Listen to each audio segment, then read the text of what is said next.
Pernah dengar nggak sih, kalau naskah-naskah kuno itu konon katanya nyimpan rahasia penyembuhan yang udah hilang, atau bahkan teknologi medis super canggih yang sengaja disembunyiin dari kita? Tapi gimana kalau keajaibannya sebenarnya itu bukan sihir, tapi justru pemikiran rasional yang maju banget buat zamannya?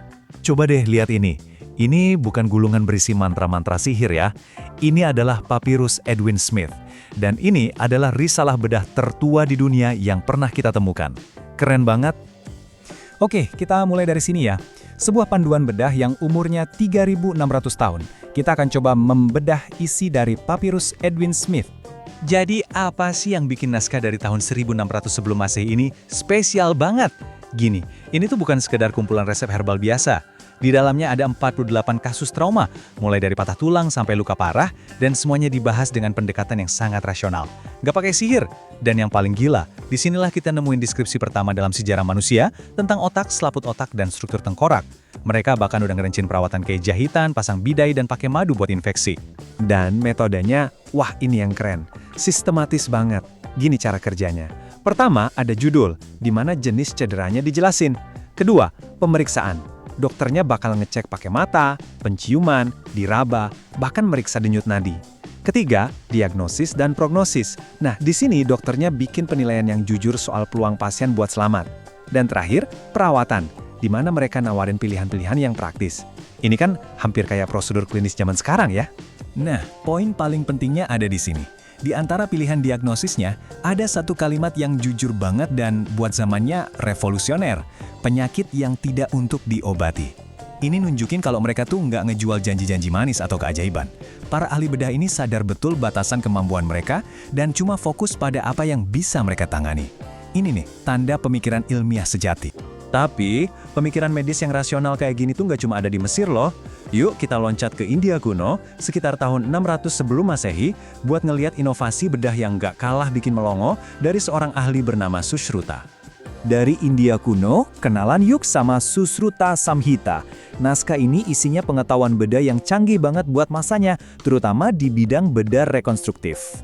Salah satu kontribusinya yang paling terkenal itu namanya metode India. Ini teknik buat merekonstruksi hidung yang waktu itu sering banget rusak karena mutilasi sebagai hukuman. Tekniknya luar biasa, sepotong kulit hidup diambil dari pipi, terus diputar dengan hati-hati buat ngebentuk hidung baru. Coba dibayangin, tingkat presisi dan pemahaman anatomi yang dibutuhin buat ngelakuin ini ribuan tahun yang lalu. Oke, kita udah lihat kehebatan bedah trauma di Mesir dan bedah rekonstruktif di India. Semuanya nyata, ada catatannya. Ini kan jadi bikin kita mikir ya, kalau fakta sejarahnya aja udah sekeren ini, terus di mana dong batas antara sejarah yang beneran kejadian sama mitos yang diciptain?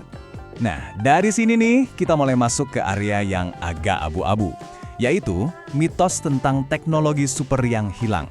Momen di mana sejarah yang keren tadi diubah jadi teori konspirasi. Yuk kita lihat gimana fakta-fakta luar biasa itu bisa dipelintir jadi sesuatu yang beda banget. Jadi inti konspirasinya apa sih?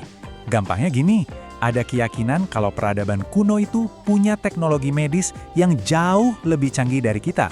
Bahkan mungkin udah kayak di film fiksi ilmiah. Dan teknologi itu sengaja disembunyiin atau dihilangkan. Biasanya ceritanya selalu nyalahin Big Pharma atau pihak-pihak berkuasa lainnya. Sekarang biar jelas, yuk kita bedah satu-satu. Kita pisahin mana yang beneran fakta arkeologi, mana yang cuma lompatan imajinasi liar. Kita bakal bandingin langsung antara fakta dan klaim konspirasinya. Lihat deh bedanya. Jelas banget kan? Di satu sisi ada fakta. Papirus Edwin Smith nunjukin bedah trauma yang sistematis. Keren. Di sisi lain, ada lompatan konspirasi. Mesir kuno dibilang punya teknologi rahasia buat penyakit kompleks yang disembunyiin. Atau ini, fakta. Sushruta Samhita ngejelasin teknik rekonstruksi hidung. Lompatannya, dibilang para ahli kuno punya teknologi regenerasi rahasia.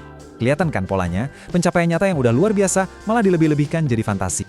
Dan ini tuh bukan cuma soal perdebatan sejarah iseng-iseng ya. Ini nyambung banget ke zaman sekarang, ke penipuan-penipuan modern yang pakai cara-cara lama. Kenapa pola pikir mitos kayak gini bisa bahaya banget? Badan Pengawas Obat dan Makanan di Amerika, FDA, secara khusus ngingetin kita buat waspada sama klaim-klaim kayak gini. Ini adalah red flag atau tanda bahaya dari produk obat ajaib modern. Klaim bisa ngobatin semua jenis kanker, secara ajaib ngebunuh sel kanker, atau bahkan nyembuhin kanker total. Kata-kata ini tuh sengaja dilancang buat manfaatin orang yang lagi putus asa. Nah, ini dia benang merahnya. Keinginan buat nemuin solusi rahasia yang simple dan instan yang jadi bahan bakar mitos teknologi super kuno adalah kelemahan yang sama persis yang dimanfaatin sama produk-produk penipuan zaman sekarang. Pola pikirnya sama. Pasti ada cara gampang yang mereka sembunyiin dari kita. Jadi, pertanyaannya balik lagi ke kita. Gimana caranya kita bisa mengagumi kebijaksanaan masa lalu yang beneran ada tanpa jadi korban penipuan di masa kini? Jawabannya mungkin ada pada apa yang diajarin sama dokter-dokter kuno itu sendiri. Bukan nyari sihir, tapi menghargai pemikiran yang rasional dan jujur soal apa yang benar-benar mungkin dilakukan.